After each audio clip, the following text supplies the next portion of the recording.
ಓಂ ನಮೋ ಅಸ್ತು ಸರ್ಪೇಭ್ಯೋ ಯೇ ಕೇಚ ಪೃಥಿವೀಮನು ಯೇ ಅಂತರಿಕ್ಷೇ ಯೇ ದಿವಿತೇಭ್ಯಃ ಸರ್ಪೇಭ್ಯೋ ನಮಃ. ನಮಸ್ಕಾರ ಮಿತ್ರರೇ, ನಾವು ಇಂದು ಆಶ್ಲೇಷಾಬಲಿಯ ವಿಶೇಷತೆಯ ವಿಚಾರವಾಗಿ ತಿಳಿದುಕೊಳ್ಳೋಣ. ಜಾತಕದಲ್ಲಿ ಯಾವ ದೋಷವಿದ್ದಾಗ ಆಶ್ಲೇಷಾಬಲಿ ಪೂಜೆಯನ್ನು ಮಾಡುವಂತಹದ್ದು, ಅಥವಾ ನಮಗೆ ಲೌಕಿಕ ವ್ಯವಸ್ಥೆಗಳಲ್ಲಿ ಯಾವ ರೀತಿಯಾಗಿರ್ತಕ್ಕಂತಹ ತೊಂದರೆ ಆಗ್ತಾ ಇದ್ದಾಗ ನಾವು ಆಶ್ಲೇಷಾಬಲಿ ಪೂಜೆಯನ್ನು ಮಾಡಬೇಕು, ಮತ್ತು ಆಶ್ಲೇಷಾಬಲಿಯ ಪೂಜೆಯನ್ನು ಸಹಜವಾಗಿ ಯಾವುದರ ದೋಷ ಇದ್ದಾಗ ಮಾತ್ರ ಮಾಡಬೇಕೇ, ಅಥವಾ ಸಹಜವಾಗಿಯೂ ಕೂಡ ಆಶ್ಲೇಷಾಬಲಿ ಪೂಜೆಯನ್ನು ಮಾಡಬಹುದೇ, ಆಶ್ಲೇಷಾಬಲಿಯ ವಿಶೇಷತೆಗಳು ಏನು, ಮತ್ತು ಆಶ್ಲೇಷಾಬಲಿಯನ್ನು ಮಾಡುವಂತಹ ವಿಧಿ ವಿಧಾನಗಳು ಯಾವ ರೀತಿಯಾಗಿರುವಂತಹದ್ದು, ಆಶ್ಲೇಷಾಬಲಿಯ ಸಂದರ್ಭದಲ್ಲಿ ಮಾಡುವಂತಹ ಹೋಮದ ವಿಶೇಷತೆ ಏನು, ಹೀಗೆ ಅನೇಕ ವಿಷಯಗಳನ್ನು ನಾವಿಂದು ವಿಮರ್ಶೆಯನ್ನು ಮಾಡೋಣ.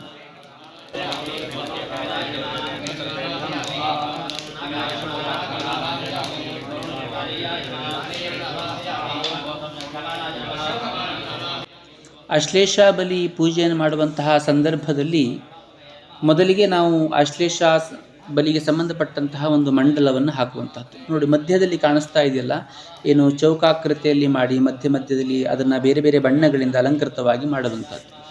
ಇಲ್ಲಿ ಆಶ್ಲೇಷಾಬಲಿಗೆ ಸಂಬಂಧಪಟ್ಟಂತಹ ಯಾವ ನಾವು ಬಲಿಗಳನ್ನು ಹೇಳ್ತೇವೆಯೋ ಆ ಬಲಿಗೆ ಸಮರ್ಪಟ್ಟಂತಹ ದ್ರವ್ಯವನ್ನು ಅಲ್ಲಿ ಇಟ್ಟು ಅದರ ಮೇಲೆ ತರ್ಪಣವನ್ನು ಮಾಡಬೇಕು ಅಂತ ಹೇಳ್ತಾರೆ. ಅಂದರೆ ಈ ಆಶ್ಲೇಷಾಬಲಿ ಪೂಜೆಯ ವಿಶೇಷತೆ ಸರ್ಪ ಹನನದಿಂದ ಬರುವಂತಹ ದೋಷವನ್ನು ನಿವೃತ್ತಿ ಮಾಡುವಂಥದ್ದು. ಯಾವ ರೀತಿಯಾಗಿ ನಾವು ಪಿತೃದೋಷಗಳಿಗೆ ಇದನ್ನು ಮಾಡ್ತೇವೆಯೋ, ಮೋಕ್ಷನಾರಾಯಣ ಬಲಿ ಎಂಬುದಾಗಿ ಮಾಡ್ತೇವೆಯೋ, ಅದೇ ರೀತಿಯಲ್ಲಿ ಈ ಆಶ್ಲೇಷಾಬಲಿ ಹೇಳುವಂಥದ್ದು ಈ ಅತೃಪ್ತವಾಗಿರ್ತಕ್ಕಂತಹ, ಈಗ ತೀರಿಕೊಂಡಂತಹ ಅತೃಪ್ತವಾಗಿರತಕ್ಕಂತಹ ಸರ್ಪದ ಆತ್ಮಗಳಿಗೆ ಮೋಕ್ಷವನ್ನು ಕೊಡುವಂತಹ ಒಂದು ವ್ಯವಸ್ಥೆಯ ಒಂದು ರೂಪ ಇದು. ಹಾಗಾಗಿ ಏನು ಈ ಸರ್ಪ ಶಾಂತಿ ಅಥವಾ ಇತ್ಯಾದಿಗಳೇನಿದ್ದಿರ್ತವೆ ಅದು ಸರ್ಪ ದೋಷದಿಂದ ಬರುವಂಥದ್ದು.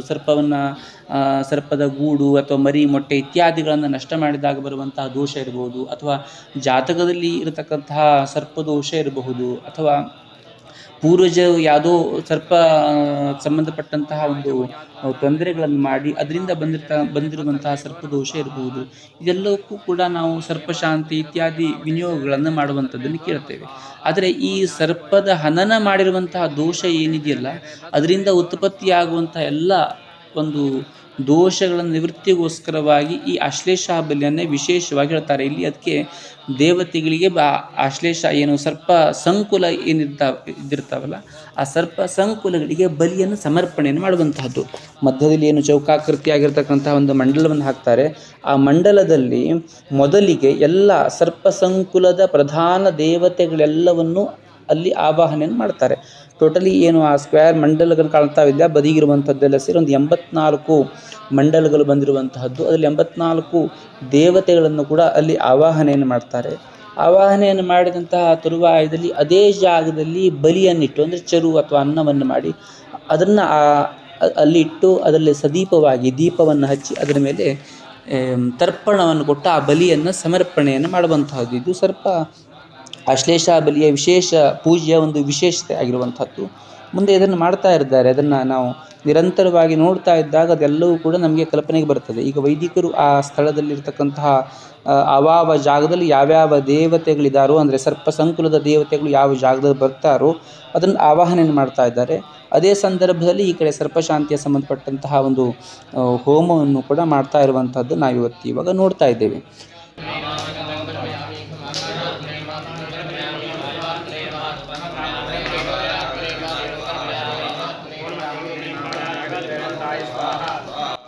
ಈ ಆಶ್ಲೇಷಾಬಲಿ ಪೂಜೆಯನ್ನು ಯಾವುದೋ ದೋಷ ಇದ್ದಾಗ ಮಾತ್ರ ಮಾಡಬೇಕು ಹೇಳುವಂತಹ ಒಂದು ನಿಯಮ ಖಂಡಿತವಾಗಿಯೂ ಇಲ್ಲ.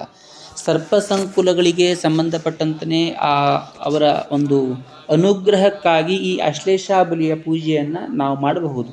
ಅನೇಕ ರೀತಿಯಾಗಿರ್ತಕ್ಕಂತಹ ಅನೇಕ ಸಂದರ್ಭಗಳಲ್ಲಿ ನಮಗೆ ಉದ್ಯೋಗದ ತೊಂದರೆ ಇರಬಹುದು, ಅಥವಾ ಆರ್ಥಿಕದ ತೊಂದರೆ ಇರಬಹುದು, ಅಥವಾ ಆರೋಗ್ಯದ ಸಮಸ್ಯೆ ಇರಬಹುದು, ಅಥವಾ ಸಂತಾನದ ಸಮಸ್ಯೆ ಇರಬಹುದು, ಅಥವಾ ವಿವಾಹದ ಸಮಸ್ಯೆ ಇರಬಹುದು. ಈ ರೀತಿಯಾಗಿ ಅನೇಕ ರೀತಿಯಾಗಿರ್ತಕ್ಕಂತಹ ದೋಷಗಳ ನಿವೃತ್ತಿಗಾಗಿ ಈ ಆಶ್ಲೇಷಾಬಲಿ ಪೂಜೆಯನ್ನು ಮಾಡುವಂತಹ ಒಂದು ಪದ್ಧತಿಗಳು ಕೂಡ ಇರುವಂತಹದ್ದು.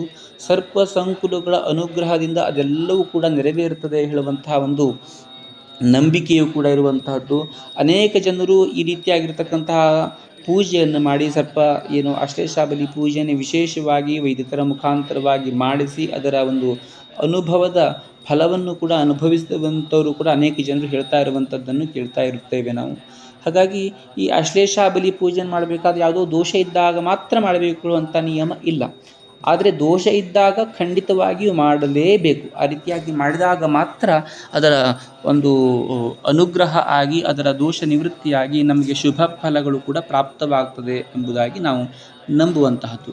ಇಲ್ಲಿ ಈಗ ನೋಡಿ, ನಾವು ಮೊದಲಿಗೆ ಯಾವೆಲ್ಲ ಜಾಗದಲ್ಲಿ ಮಂಡಲದಲ್ಲಿ ಆವಾಹನೆಯನ್ನು ದೇವತೆಗಳ ಆವಾಹನೆಯನ್ನು ಮಾಡಿದ್ರು ಆ ಜಾಗಗಳಲ್ಲಿ ಬಲಿಯನ್ನು ಇಟ್ಟು ಚರುವಿನ ಬಲಿಯನ್ನು ಇಟ್ಟು ಅದರ ಮೇಲೆ ದೀಪವನ್ನು ಅದರ ಮೇಲೆ ಸ್ಥಾಪನೆ ಮಾಡಿ ನೋಡಿ, ಅಲ್ಲಿ ತರ್ಪಣವನ್ನು ಮಾಡ್ತಾ ಇದ್ದಾರೆ ವೈದಿಕರು. ಅದರ ಮುಖಾಂತರವಾಗಿ ತರ್ಪಣವನ್ನು ಮಾಡಿ ಆ ಭಗವಂತನಿಗೆ, ಆ ಸರ್ಪ ದೇವತೆಗಳಿಗೆ ಆ ಬಲಿಯನ್ನು ತರ್ಪಣ ಮಾಡುವಂಥದ್ದು ಅಂದರೆ ಅದೇ ಬಲಿಗಳನ್ನು ಆ ದೇವತೆಗಳಿಗೆ ಸಮರ್ಪಣೆ ಮಾಡುವಂತಹದ್ದು.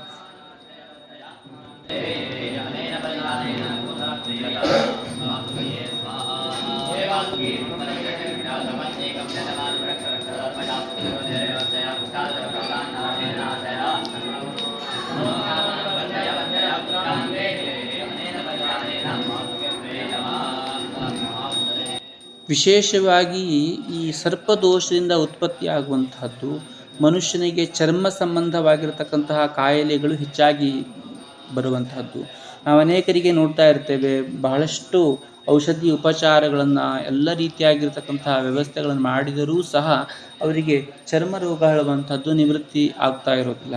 ಅಂತಹ ಸಂದರ್ಭದಲ್ಲಿ ಈ ಅಶ್ಲೇಷಾಬಲಿ ಪೂಜೆ ಅಥವಾ ಸರ್ಪಶಾಂತಿಯನ್ನು ಮಾಡಿದಾಗ ಅತಿ ಶೀಘ್ರದಲ್ಲಿ ಅವರಿಗೆ ಸರ್ಪದೋಷದಿಂದ ಆದಂತಹ ಆ ದೋಷ ನಿವೃತ್ತಿಯಾಗಿ ಅವರಿಗೆ ಚರ್ಮದ ಸ್ಕಿನ್ ಅಲರ್ಜಿ ಏನಿರ್ತದೆ ಅದು ನಿವೃತ್ತಿ ಆಗ್ತಾ ಇರುವಂಥದ್ದನ್ನು ನೋಡ್ತಾ ಇರ್ತೇವೆ.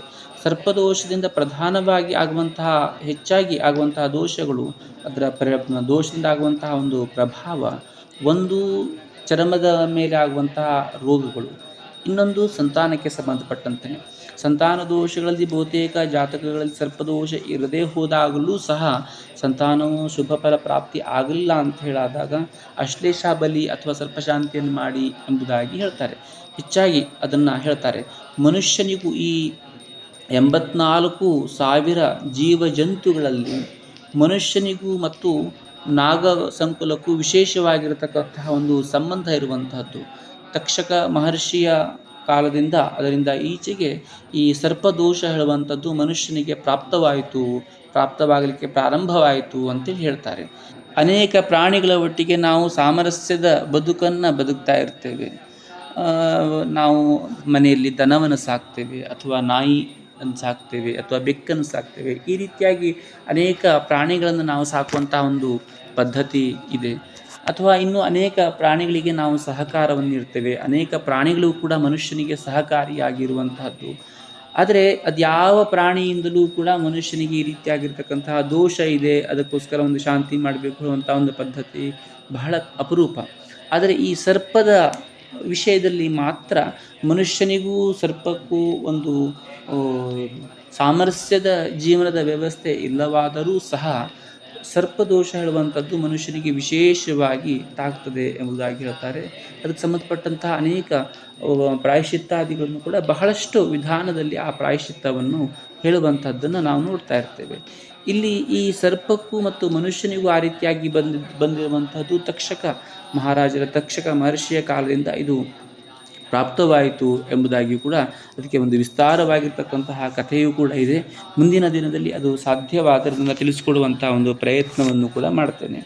ಹಾಗಾಗಿ ಈ ಸರ್ಪದೋಷ ಇದ್ದಾಗ ನಮಗೆ ಅನೇಕ ರೀತಿಯಾಗಿರ್ತಕ್ಕಂತಹ ದೋಷಗಳು ಪ್ರಾಪ್ತವಾಗುವಂತಹದ್ದು. ಅದಕ್ಕೋಸ್ಕರವಾಗಿ ಈ ಅಶ್ಲೇಷಾಬಲಿ ಅಥವಾ ಸರ್ಪಶಾಂತಿಯನ್ನು ಮಾಡಬೇಕು. ಕೆಲವೊಂದಷ್ಟು ಈ ಸರ್ಪ ಹನನದ ದೋಷ ಬಂದಾಗ ಮಾತ್ರ ಅಶ್ಲೇಷಾಬಲಿ ಮಾಡುವಂತಹದ್ದು ಬಹಳ ಸೂಕ್ತ, ಬಹಳ ಅತ್ಯದ್ಭುತವಾಗಿರ್ತಕ್ಕಂತಹ ಒಂದು ಪ್ರಭಾವಕಾರಿಯಾಗಿರ್ತಕ್ಕಂತಹ ಒಂದು ಪೂಜೆ ಇದು.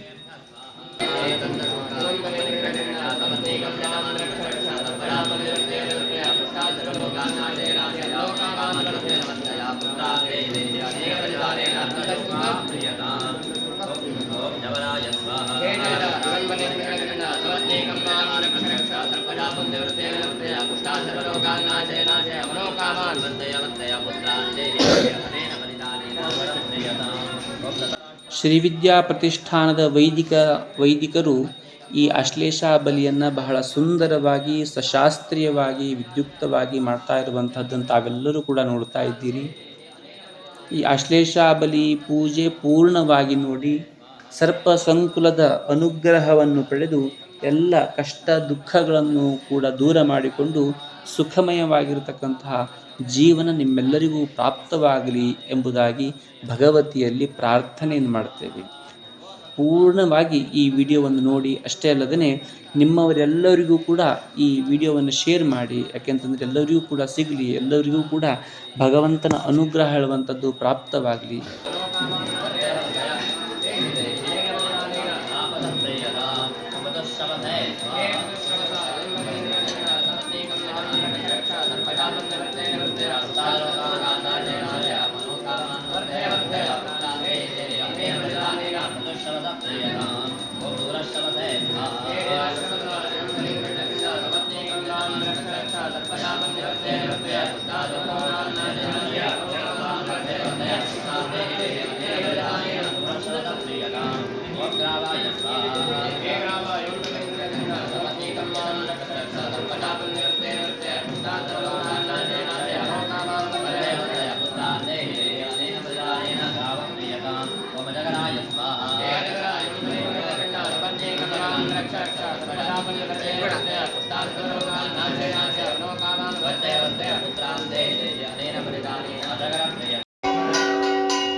नमोऽस्तु तेभ्यः सुप्रीता प्रसन्ना सन्तु मे सदा विष्णुलोके च ये सर्पा वासुकि प्रमुखाश्च ये नमोऽस्तु तेभ्यः सुप्रीता सन्तु मे सदा अन्नस्य तदादाहे सर्गं ये च फलाश्रिताः सुप्रीता प्रसन्ना सन्तु मे सदा सर्पसत्रे च ये सर्पा आस्तिके नाभिरक्षिताः सुप्रीता प्रसन्ना सन्तु मे सदा ये चैव ये सर्पा कार्कोटप्रमुखाश्च ये नमोऽस्तु तेभ्यः सुप्रीता प्रसन्ना सन्तु मे सदा लोके च ये सर्पा वैतरण्यां समाश्रिताः नमोऽस्तु तेभ्यः सुप्रीता प्रसन्ना सन्तु मे सदा रामे वा यदि वारण्ये ये सर्पा प्रचरन्ति नमोऽस्तु तेभ्यः सुप्रीता प्रसन्ना सन्तु मे सदा ये सर्पा पर्वते येषु उतरे सन्धिषु समस्थिताः नमोऽस्तु तेभ्यः सुप्रीता प्रसन्ना सन्तु मे सदा पृथिव्यां चैव ये सर्पा विलसंस्थिताः नमोऽस्तु तेभ्यः सुप्रीता प्रसन्ना सन्तु मे सदा रसातले च ये सर्पा अनन्ताद्या महाबलाः नमोऽस्तु तेभ्यः सुप्रीता प्रसन्ना सन्तु मे सदा सिन्दूरारुणबिन्दुकान्तिवदनं केयूरहारादिर्दिव्यैराभरणं विभूषितधरं स्वर्गाभवर्गप्रदम् अम्बोजाभयशक्तिककुटधरं दिव्याङ्गरागान्वितं सुब्रह्मण्यमुपास्महे प्रणवतां सर्वार्थसिद्धिप्रदम् सहस्रवक्त्रं द्विसहस्रजिह्वं विशङ्कनेत्रं कपिलांशुकाढ्यम् विशालिनं प्रविष्टलं प्रवाहं तम्नाकराजं प्रणतोऽस्मि नित्यम् मत्समो नास्ति पापिष्ठा उत्सवो नास्ति पापः इति सञ्चिन्त्य देवे